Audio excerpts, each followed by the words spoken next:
Hey guys, this is Sports with Dylan. Today I'm going to be talking about the best destination for each of the top 20 remaining NFL free agents. This is based solely upon my free agent rankings and where I think they would best be fit. I made a video just like this a year ago, but back then I wasn't quite as good as predicting as I am now. Although many of the players on that list did go on to make impacts on their new teams. Jason Pierre-Paul, Akeem Hicks, Anthony Barr, and Dwayne Brown are some names. But the biggest one by far was James Bradberry, who went from a free agent in July all the way to a superstar top 10 NFL cornerback once again.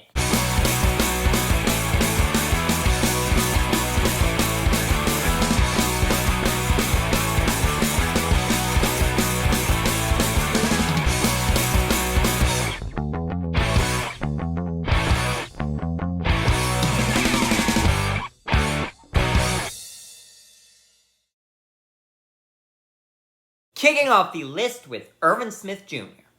Irvin Smith is a solid player and was in Minnesota, but I do not believe he reached his full potential there. That could be partially because for the first couple of years he was stuck behind Kyle Rudolph, and then he struggled with injuries, and then eventually this past season he got replaced with TJ Hawkinson.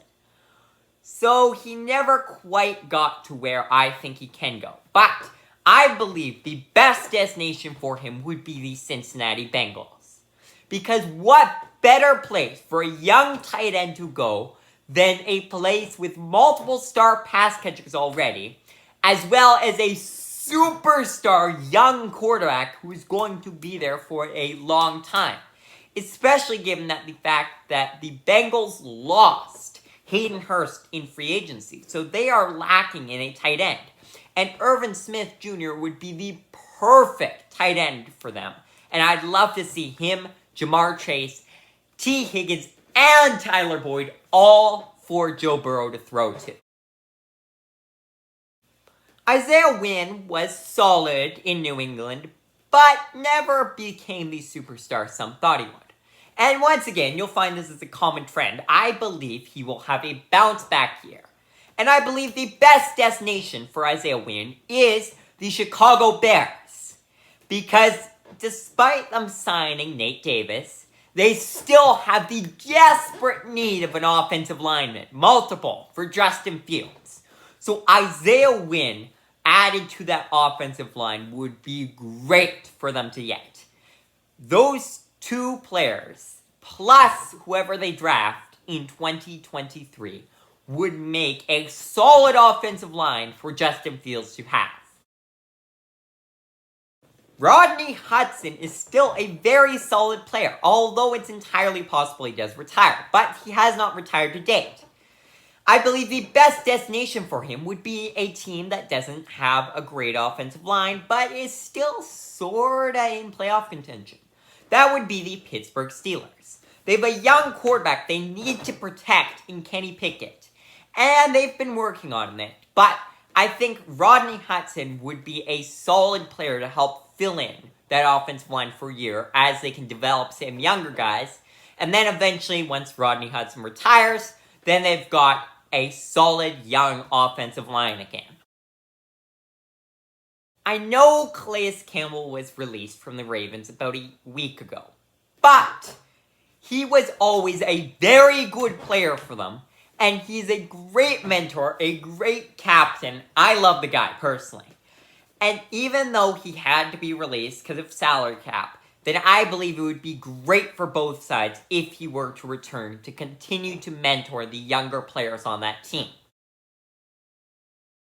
DJ Chark is a very solid receiver. Sure, he's not a superstar, but he's not half bad, and he'd be great for a team that needs a receiver, such as the Ravens. The Ravens have done nothing to try and please Lamar Jackson so far. It stumps me because Lamar Jackson is under the franchise tag and could easily request a trade, and it wouldn't shock me because the Ravens have only surrounded him with Mark Andrews. Don't get me wrong, superstar tight end. But Lamar Jackson needs more, and I think the addition of DJ Chark would be very good for the Ravens. Leonard Fournette was released after a mediocre season in Tampa where he could not justify being paid what he was. I think he's still a fine running back and would be serviceable for a team that could use a running back, such as the Chiefs. They never had a great running game. Isaiah Pacheco isn't bad, but he isn't a superstar either, and Clyde Edwards-Helaire could never take off. So I think Leonard Fournette would be a solid player to fill in as you maybe develop another rookie. Robert Quinn was traded mid-season. At the time, he was a superstar. He was absolutely amazing despite his age, but as soon as he went to Philly, he fell off a cliff. He just didn't have it anymore. He looked like a shell of his former self. But I believe he could experience a bounce back here in the right system. And what better system is there than Dan Quinn's in Dallas? I don't see a reason for these two sides to split apart. Rock Ya-Sin is a solid cornerback, and the Raiders could use a solid quarterback. It's the perfect pairing. Zeke was just released from Dallas after quite a solid career there. I think the best destination for him would be the Chargers, because Kellen Moore, who is now the Chargers offensive coordinator, was the man who worked with him quite a bit in Dallas. Plus, Austin Eckler has requested a trade, although I'm not positive it's going to go through, but even still, Zeke could make for a solid backup. And if Eckler does leave, Zeke can be a good starter still. Pollard was obviously better, but I think Zeke is a solid running back at this time, and he could stand to develop a rookie they draft this year if Eckler were to leave. Another running back. As I mentioned earlier, the Buccaneers released Leonard Fournette. And Rachaad White is fine, but I don't believe he is a future superstar. But Kareem Hunt is a very, very good running back and should have been a starter on most teams, although he's stuck behind Nick Chubb in Cleveland. But that is no longer the case, and I believe Kareem Hunt would be a great fit in this offensive system. He's a solid running back, and he can slowly mentor Rachaad White. Since C.J. Gardner-Johnson left in free agency for Detroit, the Eagles have a massive hole at safety. And it's true that they may address that in the draft, but it would also make sense to sign a veteran, such as John Johnson, who is a very, very good safety when put in the right system. Just don't overpay him. Another former Rams player, Leonard Floyd, is a very, very good defensive lineman. Although he didn't quite fit the Rams' long-term plans, so they end up releasing him. But it would make tons of sense for him to reunite with former defensive coordinator Brandon Staley in Los Angeles for the Chargers. He wouldn't even have to move. Last year, the Bills signed a former Titans offensive lineman who was getting up there in age and did have some injury concerns in Roger Saffold. And he played very well. And I expect the Bills to do the same thing this year with Taylor Lewan, who is an older Titans player who does have injury concerns, but he can still be a very good player when on the field and can help protect Josh Allen. I was surprised to see Myles Jack released from Pittsburgh after the season he had, especially given that his contract wasn't that large. But he was, and I think he would be great in Vegas. It's a defense that's lacking one more young player, especially since Chandler Jones seems to be past his prime. But Myles Jack and Max Crosby on the same defense would help terrorize offensive lines.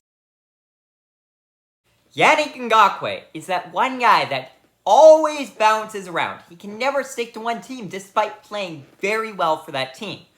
And I expect this year he will join the New Orleans Saints. After they lost Marcus Davenport, as well as David Onyemata and Cape Nellis and a couple other guys, then they could use another boost to that defense, especially if they're looking to contend in the lackluster NFC South.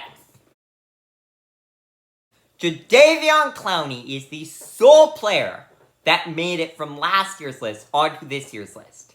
It was pretty close. I had Akeem Hicks, Jason Pierre-Paul, and Anthony Barr in the original version, but I ended up having to rule them out when I moved this list from 25 down to 20. I still believe they are very solid players that will find homes, but they couldn't quite crack this list. But Clowney could. And I do not believe Clowney will return to Cleveland this time around. I believe he will go to New England, because it makes so much sense. Belichick always ends up inheriting players that have had an iffy past, and they turn into superstars there, despite their age. And I do not think Jadeveon Clowney would be an exception.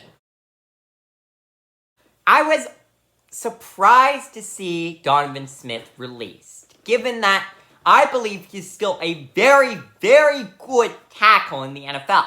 And since the 49ers lost Mike McGlinchey in free agency, it would make all the sense in the world for them to go after someone else to protect Trey Lance / Brock Purdy / Sam Darnold / I have no idea, we'll see. Marcus Peters was a solid number 2 cornerback. In fact, above average for the Ravens. And it makes sense for the two sides to reunite. Basically the same thing I just finished saying again here. Adrian Amos was a solid number 1 safety for the Packers. And Darnell Savage liked to develop behind him. So it makes sense for the two sides to reunite. The final one is where I predicted Bobby Wagner to go a year ago. Bobby Wagner was released from Seattle after still being a superstar, but Seattle looked to be rebuilding. And he ended up signing on with Los Angeles, who seemed to be contending. They just finished winning the Super Bowl. But it turns out Seattle had a great season. Meanwhile, the Rams were awful. So the Rams end up releasing Wagner, because same thing with Leonard Floyd, they're going different directions. And once again, I believe Bobby Wagner will go to the Denver Broncos. He can reunite with teammate Russell Wilson, who won a Super Bowl together. Plus, with the departure of Bradley Chubb, then the Broncos defense still seems to have a hole, and Bobby Wagner would fill it perfectly. But we will have to see. It's entirely possible that I'm completely wrong on all of these predictions, but I have a feeling that I'm going to be right on at least a couple of them this time. Anyways, for now, thanks for watching.